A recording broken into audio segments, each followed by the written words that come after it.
Hey guys, be sure to press like and subscribe.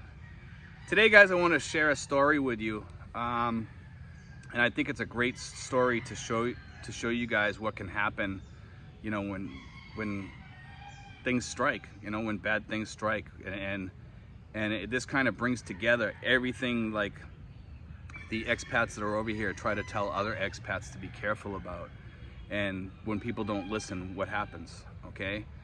And although this expat had most of his stuff together and he was working on getting his stuff together, because I was with him, you know, and he asked me to help him, you know, get things together for himself. He didn't prep fast enough, unfortunately, before he passed away. And he happened to be a really, really dear friend of mine because he was from my hometown. Number one, he was one of the first expats I met here, and he just happened to be from my hometown. And not just that, I had foster kids, well, not foster kids, kids that I used to mentor that were from his home. They actually lived in his home. So I had been in his childhood home many, many times. And when he had passed away, I found out on his birth certificate and his baptism certificate that he was born on that street, which is kind of fascinating. So I had been in his house you know, that he was born in as a child. And we just randomly ran into each other here at the mall here. And then we talked and we said we'd meet again. I gave him my email or whatever, and he lost it, or my phone number. And then what happened was he wanted to meet up with me so bad again that he waited around the mall for like 4 days. He kept coming to the mall looking for me till he finally caught up with me, you know, and after that we became really close friends. And, you know, Mike was your typical, you know, expat over here. He was you know, he was a decent guy. He wanted to retire, but he had angels and demons. You know, he brought some of his demons with him when he hopped on the plane over here, and he took those with him a little bit. And I think everybody, a lot of the expats over here, they definitely have their angels and demons. And I'm not saying I'm not without mine. I'm sure everybody has their own, you know. And I left most of mine home, fortunately. But anyway, my friend, he liked to be around women. You know, he was 72 years old, and he told me straight out that, you know, he's really old and he wants to live his life. And I had talked to him different times about how that could be his downfall here, you know, and what can happen, you know, because I had gone through it one time before on my first rodeo here, you know, and it can be a big mess, and you know, if you're not careful, if you're not in with the right people. But anyway, he started having problems with he had a pacemaker, and he started having problems with that pacemaker, and it was the battery or something was malfunctioning, okay? And he showed up at a hospital here, the emergency room, and what happened was he was in there, and Mike was one of these people that if he wanted to do something, he was gonna get up and do it, you know. And he was probably one of the most likable people. He was Irish, born on the 4th of July, Vietnam vet, you know. He had it all, you know. And it was like Labor Day weekend when this happened. He actually passed away on Labor Day. And he left the hospital and he walked over to the mall to get some food. I think he was going to Jollibee or something like that. I actually saw the whole scene on videotape, because we managed to get a copy of the videotape to see what happened. And he started getting sick, and they had to rush him back in a tricycle back to the hospital where he passed away from a heart attack, I guess. And after that, that's when the mess begins. He had been warned, you know, he had called me a couple times about this girl that he was with, and she kept trying to like basically rob him.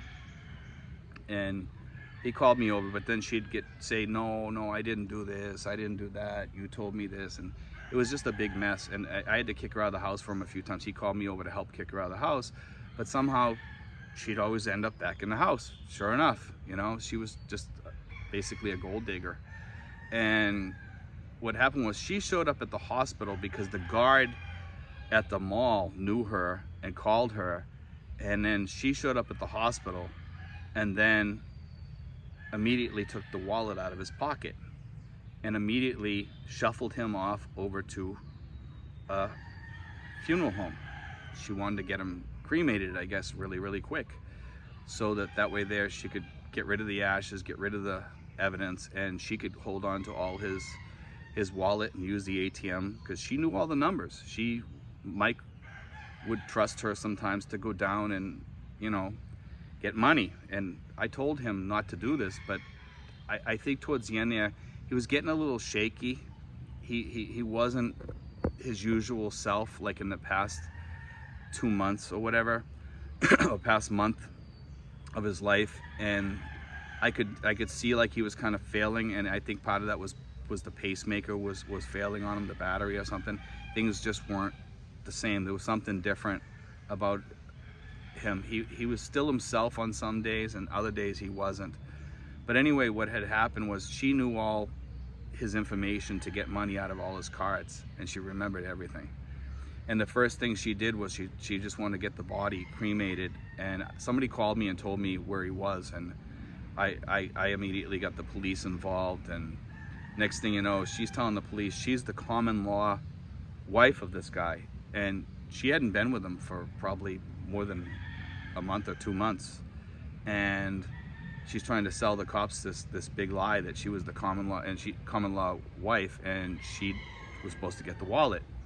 Well, I think she was making some kind of deal or something like that, because things were kind of shaky with these cops, because they held that body for 15 days, wouldn't give me the wallet for, like, it was like 7 to 15 days. It was a long time. I forget how long it was, but it seemed like it was like about 2 weeks total before we got him taken care of. We had to get a guy from the VFW down here. He had to go to the embassy. It just took a long time to deal with this whole mess. And the worst part of it all was the body was sitting on a table, unrefrigerated, and it was just a mess. It was terrible. And thank God we ended up getting him cremated, and he was properly buried up in Subic. And, you know, I thank God for that we did get him there. But this girl, I don't know what she had going on with these police officers in there, but they never pressed charges against her. We ended up getting the wallet back when the guy from the VFW came here with some paperwork from the embassy or something like that to release the body or whatever, and he talked to them and says, hey, he had committed no crime. The girl committed the crime. Why are you holding him? You can't hold a body, you know, all this time. There's no murder or anything like that. It's just a petty robbery or whatever, you know. But anyhow, these are the things that can happen, guys, over here, you know. And I tell people this because, you know, if you date girls that are scammer girls, or you date girls that are from the other side of the tracks, you know, you're probably going to pay for it in the end, you know. And this is a story of that, which, you know, this poor guy got robbed after he passed away, you know, and by the very girl that he was with at the time. And, you know, this is why I tell people also about hospitals here. Guys, if you guys are coming over here sick, and I say this a lot, but yet I don't think I say it enough sometimes, because a lot of guys are coming over here. They think they can beat their health, you know, like even if they have bad health, that they're going to live forever, and something tragic happens and they're not close enough to a hospital that can really take care of them. Now, this is a situation where the hospital that he was going to was an okay hospital, but it wasn't a great hospital. He should have went to the one further up, which isn't too far from the other one, and he probably would have got excellent care. He probably would have been taken care of better, and if he had called us, we would have been bringing him in food anyway, so he wouldn't have to worry about going out. And this is the problem here. You need to have people on the outside, you know, when you get sick, that are going to take care of you. So you need several people that you can contact or whatever. And Mike at the time, for some reason, I wish he had contacted me earlier and told me, and, you know, I would have known and shown up at the hospital and made sure that he wouldn't have left. This is why you need good friends, rock solid friends here. This is why you need good health care over here, good insurance, and you need to be taken care of properly. You know, don't come over here, guys, if your health is really bad. If your health is not that good, don't come. Don't come. You know, because it's just not worth your effort. You know, because you're gonna get sick, you're gonna die. You know, especially you guys. Some of you older guys think that you're gonna go out and you're gonna start a farm or something like that on some remote island here. And a lot of the islands here, Yeah, they're beautiful. They have little towns and cities and stuff like that, but they don't have decent hospitals. You know, if you're not near Cebu, or you're not near Manila or Davao or any of these other places, then you're probably going to be far away from hospitals. There's a few other cities and towns that have decent hospitals. You know, Tracy Martinez has a bunch of hospitals here, but we have Das Marinas has probably one of the more decent hospitals around in Luzon. I think anyway. I love the hospital I use, because I go in there and I have a dentist there. I have any doctor I want to see, a urologist, whatever. They have them all there, and you can walk in there at any time of the day and see one of these guys, because you don't really need an appointment to see most of these doctors, which is really good. You might have to wait a little bit. If it's an emergency, they'll usually take you quicker if you talk to them.